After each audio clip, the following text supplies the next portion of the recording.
जब धड़कने लगा लड्डू गोपाल की मूर्ति का दिल। बहुत समय पहले की बात है, किसी नगर में एक लड़की थी। उसका परिवार बड़ा ही धार्मिक प्रकृति का था। यही वजह थी कि वह भी बचपन से ही धर्म कर्म में विश्वास रखती थी और लड्डू गोपाल की भक्ति में लीन रहती।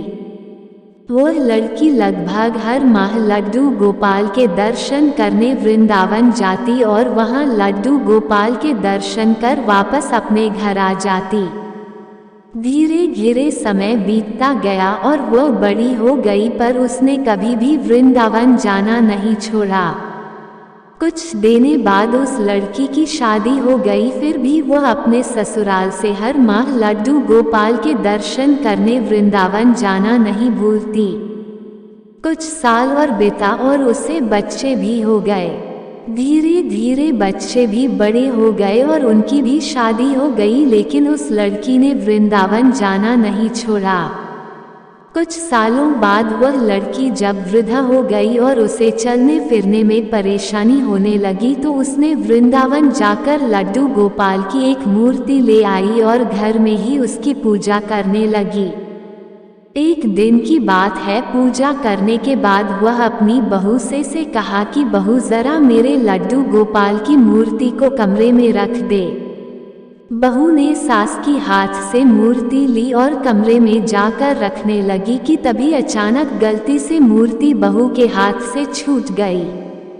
मूर्ति के गिरते ही बड़े ही जोर की आवाज आई, जिसे सुन बूई माँ घबरा गई और जोर से चिल्लाने लगी, क्या हुआ बहू? क्या मेरे लड्डू गोपाल नीचे गिर गए? यह सुन बहू बोली, जी माँ जी, लड्डू गोपाल की मूर्ति गलती से मेरे हाथों से गिर गई।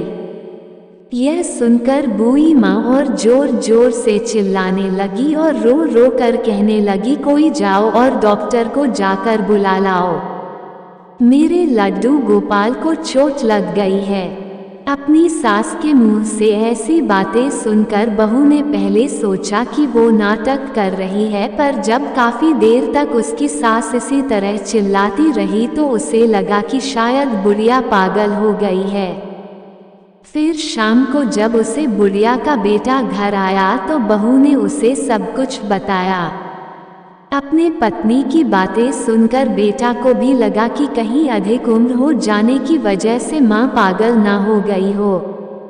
फिर उसे अपने बच्चों का ख्याल आया और उसने अपनी माँ को पागल कहने भेजने का निश्चय किया।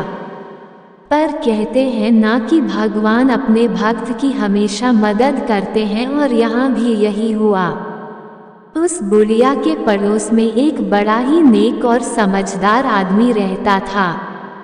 उसने उस बुढ़िया के बेटे को अपने पास बुलाया और उसे समझते हुए कहा, देखो बेटे, बचपन और बुढ़ापा एक जैसे होते हैं, इसलिए तुम एक काम करो, जाकर एक डॉक्टर को बुला लाओ।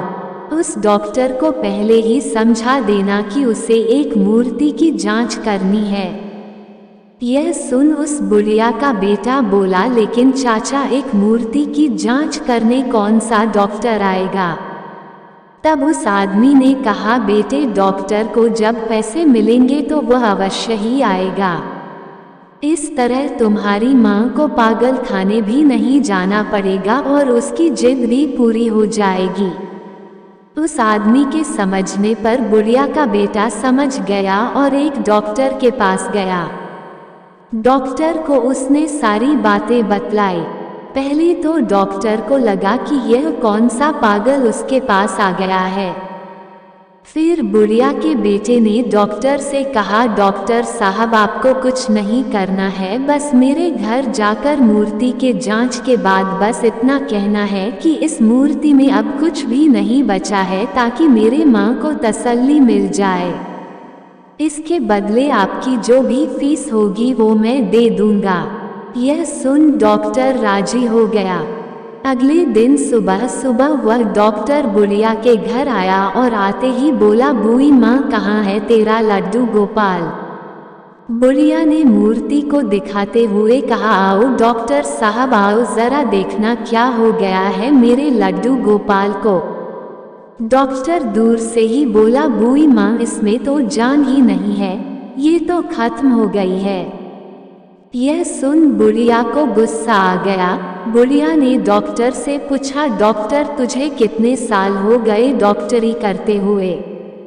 डॉक्टर घबरा गया और बोला, 40 साल। पर क्यों?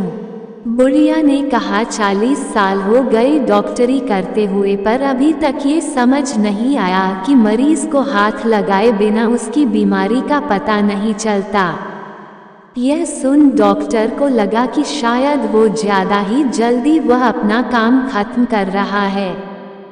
उसने जाकर मूर्ति की हाथ की नब्ज देखी और कहा कि माँ, कुछ नहीं है तेरे लड्डू गोपाल में। बुढ़िया बोली, डॉक्टर सही से देख, ऐसा नहीं हो सकता। डॉक्टर ने इस बार मूर्ति के साइन पर हाथ लगाया और फिर बोला, माँ, अब कुछ नहीं है तेरी इस मूर्ति में, यह खत्म हो गई। फिर भी उस बुढ़िया को विश्वास नहीं हुआ। उसने डॉक्टर से कहा, बेटा, तुम लोगों के पास जो मशीन होती है ना, जरा उससे चेक करके तो देख। डॉक्टर समझ गया कि बूई माँ स्टेथोस्कोप की बात कर रही है। यह सुन उस डॉक्टर ने अपना स्टेथोस्कोप निकाला और उसे मूर्ति की छाती पर लगाया। मूर्ति में से जोर जोर से धक धक की आवाज आई। यह सुन डॉक्टर हैरान हो गया, उसे अपने कानों पर विश्वास ही नहीं हो रहा था। उसने बार बार चेक करा और हर बार धक धक की आवाज आई। उसके बाद उस डॉक्टर ने उस बुढ़िया के पैर पकड़ लिए और बोला, माँ, यह दुनिया जो तुझे पागल कहती है ना, असल में यह दुनिया ही पागल है, जो इस मूर्ति के पीछे छिपे तेरी भावना को नहीं देख सकी। इस मूर्ति में जान नहीं थी, यह तो तेरी श्रद्धा और भक्ति थी कि इस मूर्ति में भी जान आ गई।